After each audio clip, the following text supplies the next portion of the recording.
Edino, yoza fin, mutaleki azate, oza suka, libulu zanga suka, mokako swa, kende, donc yo leki. Edino image, elona osenga yo, chikote bango. Edino image, banza soko ya Congo. Bana RDC, Evenemeza Moko,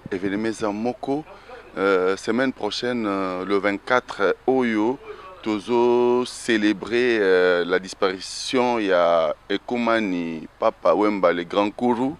Vraiment, monde entier, biso à Paris, monde entier, Tolingi Bokanga date Oyo Makasi, po biso toko perdre Papa Wemba Boete, biso artiste de par le monde entier, Tozo Senga, Eska Bozali, journée à le 24 Oyo, bo penser à une minute na grand artiste Papa Wemba. Artiste wana ndenge azali na niveau Afrique déjà eza conquis. Na niveau monde entier ezali déjà combat monene po date ya liwana ye na ba pays musu basi ba accepter yango. Date ya liwa Papa Wemba basi ba accepter que une célébrité mondiale Papa Wemba, hein?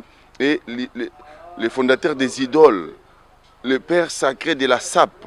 Donc tout ça tolingi to aligné na Papa Wemba. Quand on parle de la SAP, quand on parle de la musique pop, la musique jeune africaine, c'est Papa Wemba. Yango date na ya kufaki tolingi na Afrique mobimba, to célébrer yango. Ni ba célébrer ka fête des le 14 février ba célébrer la fête de l'amour. Depuis biso en Afrique to bando célébrer fête liwa Papa Wemba. Donc biso le 24 à na Paris, na Château Rouge, na église na biso to mesana kozala, to sengi boya, ba comédien ngana kozala.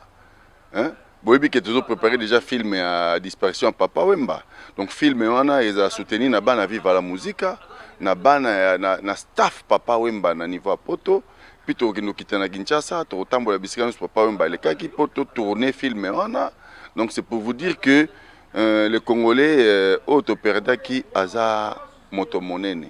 Ngaja molene sibino qui le 24 Oyo, toza na Paris, mais c'est à 10h.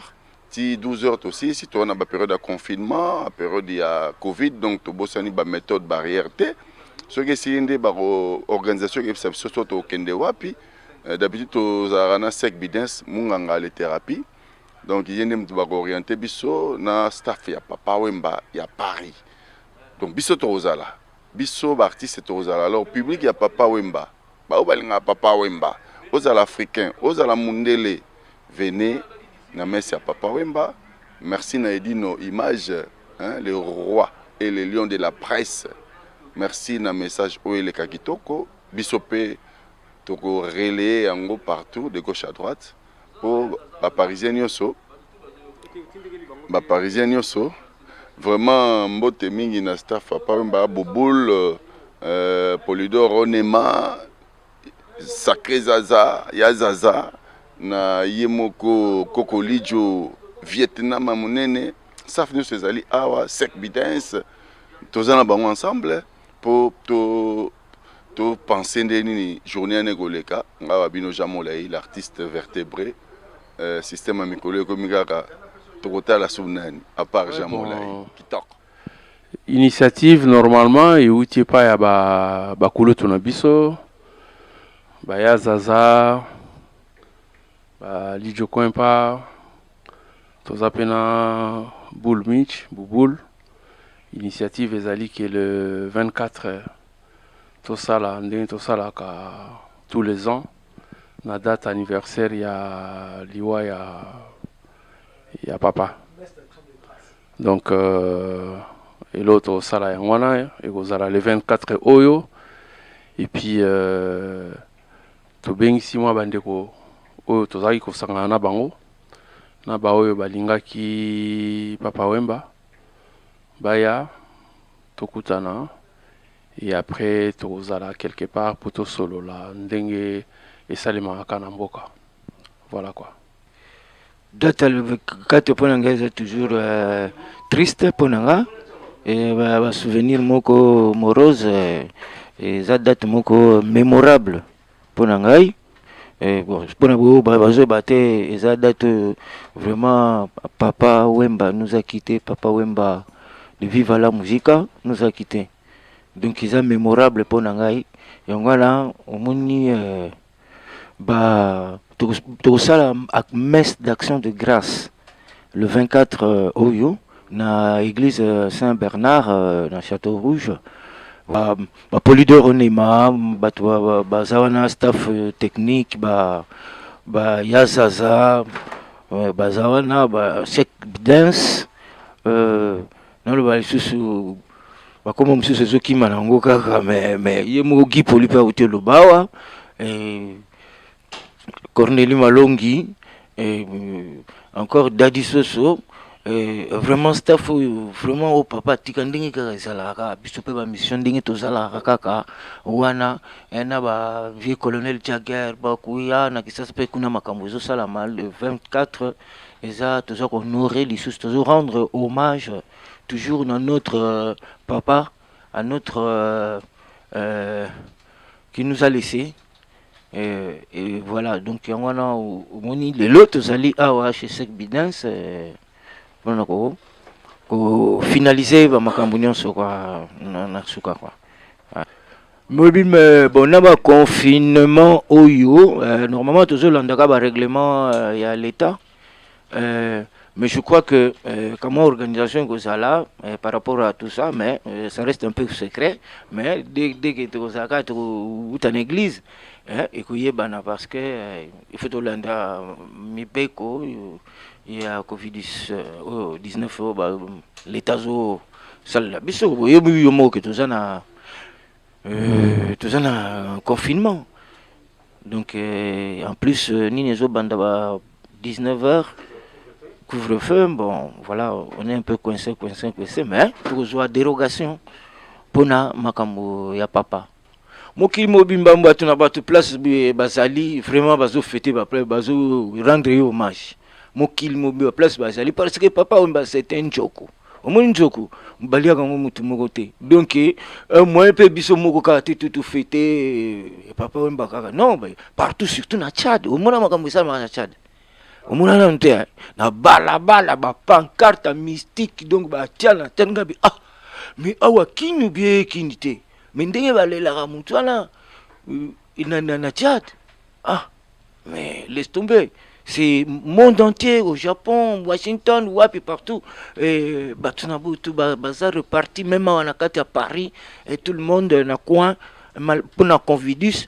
tout ça reparti mais tout ça toujours en communication le même jour makambo bandoleka le même jour pe tout ça bamsu baza na Pantin bamsu baza na Aubervilliers bamsu baza na Paris na kati ya Paris bamsu na Saint-Denis et pas Sek Bidens bamsu pas ya za c'est pas ya Boulmich hein donc tout ça un peu éparpillé et donc pour tout ça la hors la loi mais go simba vraiment quoi c'est comme ça qu'on peut faire.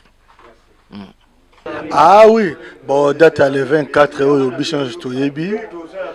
Na ba ma o tozana ngo vraiment ezalaka pas mingi pour na biso. Bon date le 24 vraiment le 24 ezalaka pas mingi. Mais bon, tu allais au salle à messe à Action de Grâce le 24 na 10h l'église Saint-Bernard. Bon, bah petit il y a avait beaucoup, bah fanatique il y avait beaucoup. Boya vraiment tout ça la makamango pas hommage il y avait na biso. Donc voilà quoi. C'est ça. Merci. La communauté goûtée mais dans le monde entier quoi.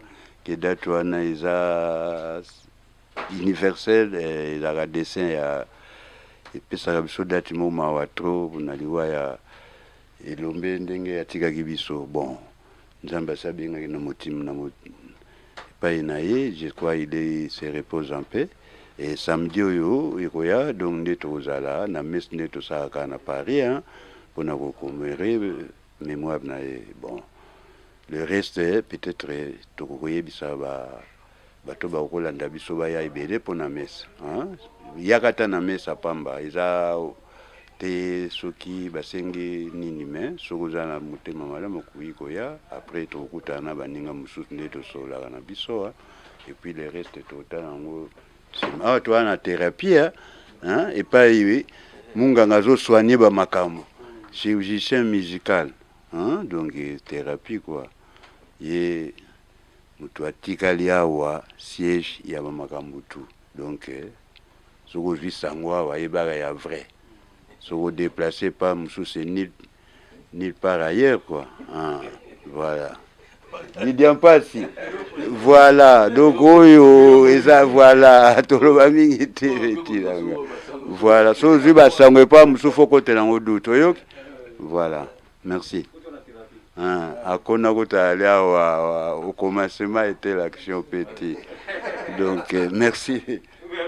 Les lots aléa, to sangani pona ndebi no mobo yebi 5 ans muto azalaka penza ndeko papa collègue o asimbaka makambo minene ya itali culture itali musique na biso atika biso yango na moni biso tozana famille tozana baninga tout tosangani poto bongsa messe na ye le 24 to sala donc ezali loko moko nakanisi bato bakama na bango parce que c'est naturel ndenge azaki na biso ndenge azaki na batu eloko boye ko raté yango tofandi to s'organiser pour les 24 et les 4 très bien.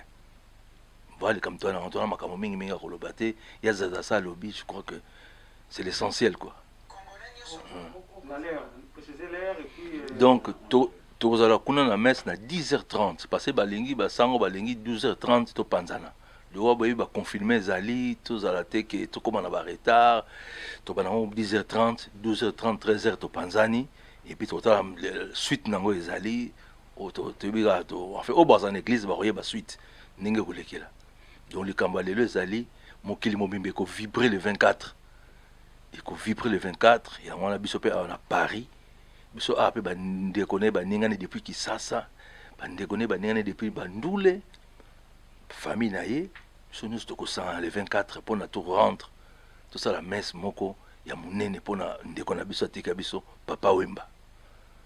Voilà, c'est ça. Bon, ceux qui toza réunis aujourd'hui donc to kutani awa pour na kukansa ya na biso ndekona biso Papa Wemba, ça fait 5 ans qu'il a un abisso société. Bon, tout sangana, tout ça la messe d'action de grâce. Tout ça la messe d'action de grâce. Tout yamba. Oh, yemoko ami yebi na kati na ye ke Papa Wemba azali mutu na ye, azali ndeko na ye aye en église na Château Rouge. À partir à 10h30 jusqu'à midi. Tout zala wana après wana batu o tokozala na bango wana tokolinga to se déplacer to kende sika moko boye to zo moi vert et puis to kabwana na boboto to sengi na bino oyo ya miyebi ke azali ya biso aya. Merci. Kulutu basi ba lobi nyonso eloko bakisapene eza te bakulutu basi ba lobi nyonso quoi donc je crois que vous allez la festivité moko boye donc bien prévu quoi donc c'est normal de rendre hommage quoi parce que icône na mingi olobati mutu nyonso ayebi donc je crois boya mingi tozala mingi quoi pour les vieux hein parce que la Bible la musique quoi donc fait partie bato basala la musique Bible la musique hein je déconne pas Bible la musique Edino yoza fin mutaleki azate oza suka libulu ezanga suka mokako swa kende donc yo leki Edino image elona osenga yo Chicoté bango. Edino image. Banza Sango ya Congo.